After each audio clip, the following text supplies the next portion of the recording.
Recognizing and regulating overwhelm in 90 seconds. Welcome to Radiant Moments, a JMB podcast. I'm Michelle, your host, and I'm so grateful that you're joining me today.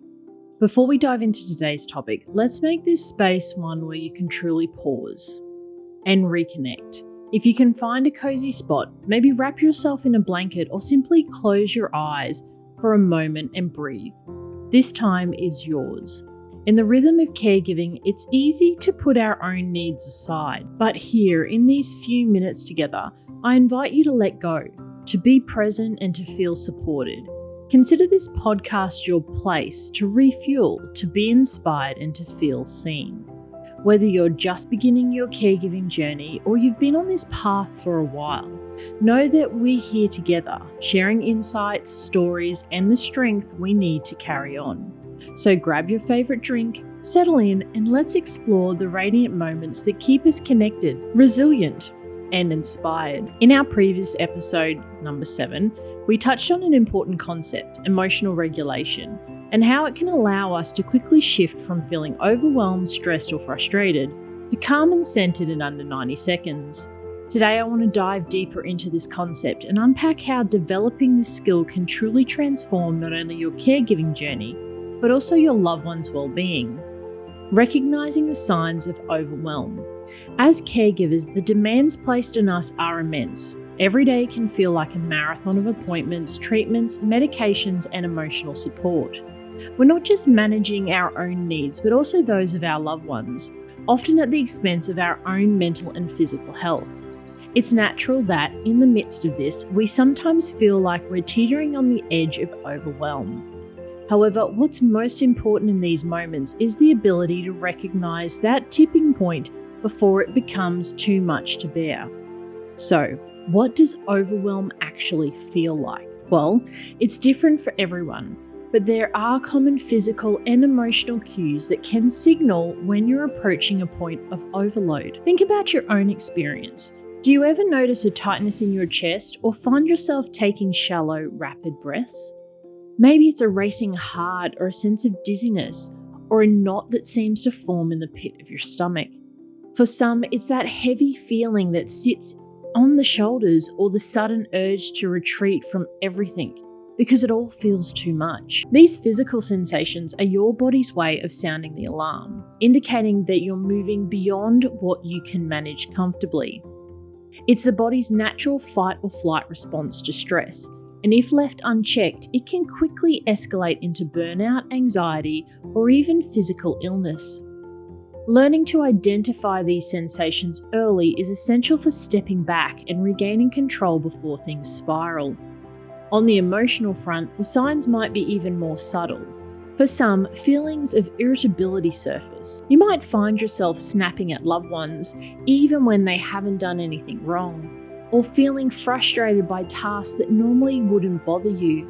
There might be a creeping sense of helplessness, as if no matter how much you do, it's never enough. You may begin to feel trapped, unable to meet the endless demands placed on you, and this can leave you feeling like the smallest task is suddenly insurmountable. In moments like these, when everything feels monumental, it's easy to fall into negative thought patterns. You might tell yourself you're failing, that you're not doing enough, or that you're losing control. But these feelings, as intense as they are signals. They are not truths, but rather indicators that your body and mind need attention. They are your mind's way of telling you that it's time to hit pause. The first step in managing overwhelm is awareness, being able to recognize the signs of stress, whether physical, emotional, or mental, is the foundation on which emotional regulation is built. When you know what your tipping point looks like, you can catch it early, before it escalates into something more destructive. But this awareness isn't automatic. It takes practice. It requires tuning into your body's signals and paying attention to the shifts in your emotional state. For instance, you might start by taking a few moments each day to check in with yourself. Ask yourself, how am I feeling right now? Physically and emotionally. Is there tightness in my body? Is my mind racing? Am I feeling irritable, overwhelmed, or anxious? These small, regular check-ins can help you build the habit of awareness, making it easier to notice when you're approaching overwhelm. The power of awareness is that it allows you to act before the situation escalates.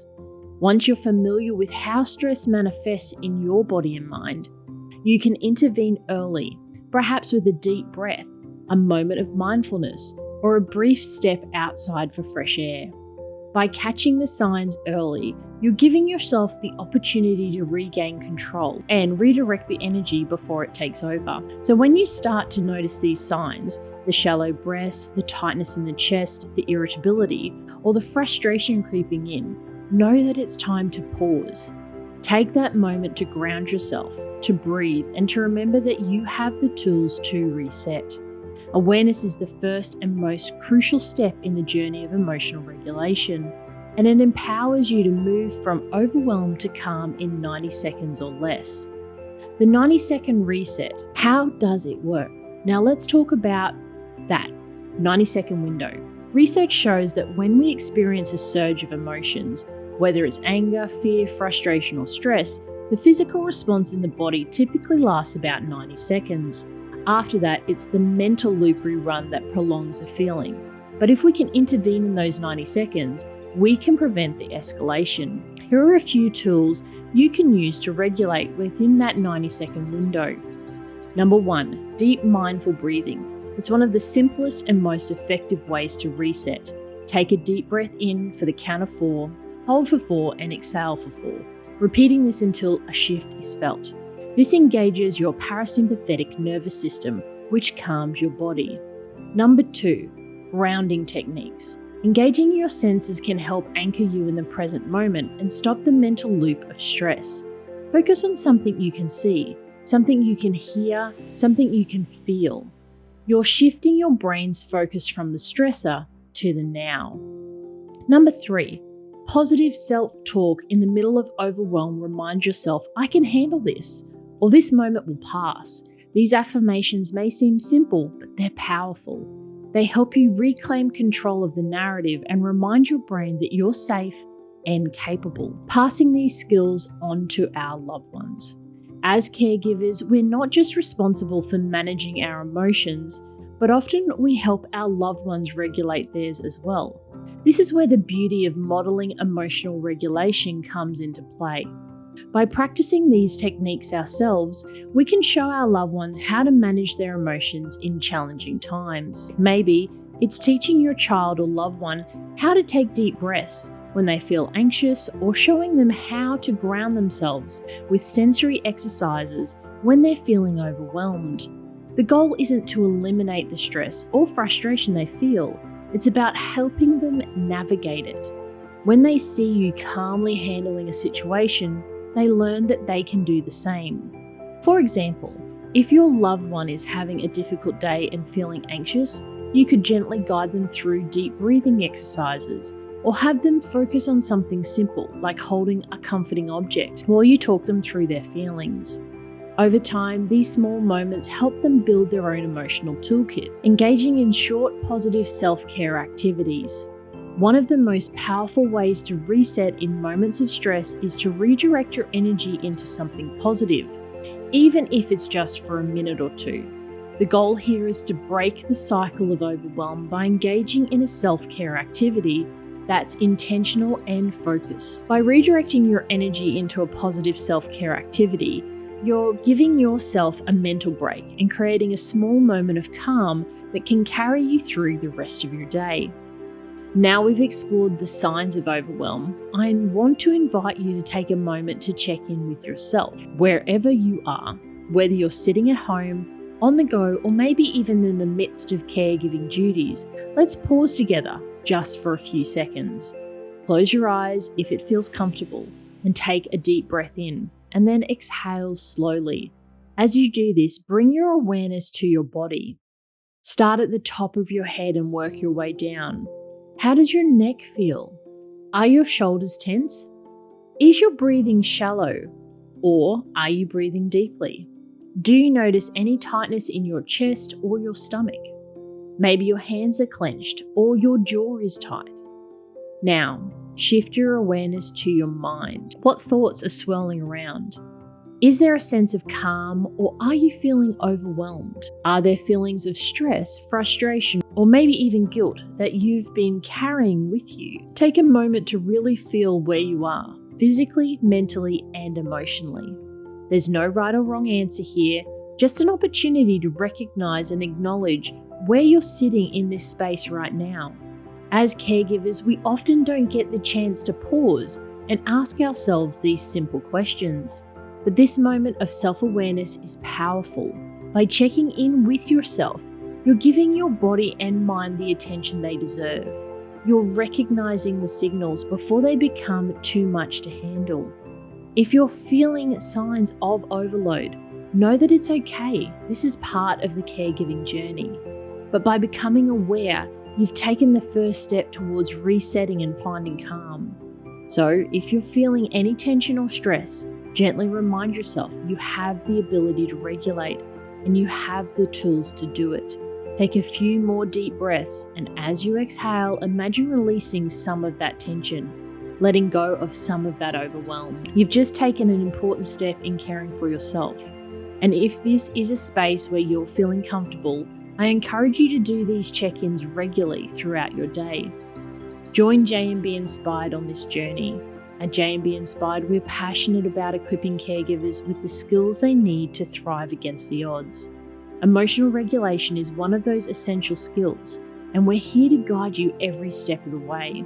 If you're looking to dive deeper into these techniques and build an unwavering calm space in your caregiving life, we've created a workbook just for you, the 90-second reset. This guide is filled with exercises and insights to help you master emotional regulation in real time. You can find the link to the workbook in the show notes below. Remember, emotional regulation isn't just a skill, it's a lifeline. It's a tool that can transform your caregiving experience and help your loved ones navigate their own emotions with confidence. Let's start this journey together, and let's thrive against the odds. As we wrap up today's episode, I encourage you to take a moment for yourself. Practice one of the techniques we've discussed today, whether it's deep breathing, grounding yourself, or engaging in a short self-care activity. Notice the shift in your emotional state and remind yourself that you have the power to regulate and find calm, even in the most intense moments. In our next episode, we'll be diving into one of the most dynamic roles that caregivers take on, the serial negotiator. Whether it's negotiating with doctors for the best treatment options, advocating with insurance companies, or even bargaining with your loved one to take their medication or follow through on care plans, the negotiation never seems to end. This role requires patience, resilience, and unwavering commitment to find the best outcome. Together, we'll explore the strategies and tools caregivers can use to navigate these constant negotiations while maintaining balance and peace of mind. Don't miss this insightful discussion. You might just discover new ways to embrace the art of negotiation in your caregiving journey. Thank you for tuning in to Radiant Moments. If today's episode was helpful, don't forget to subscribe and share it with other caregivers who might benefit from it. And remember, this journey isn't one you have to walk alone. We're here with you every step of the way. Until next time, stay resilient, stay compassionate, and keep shining your light bright.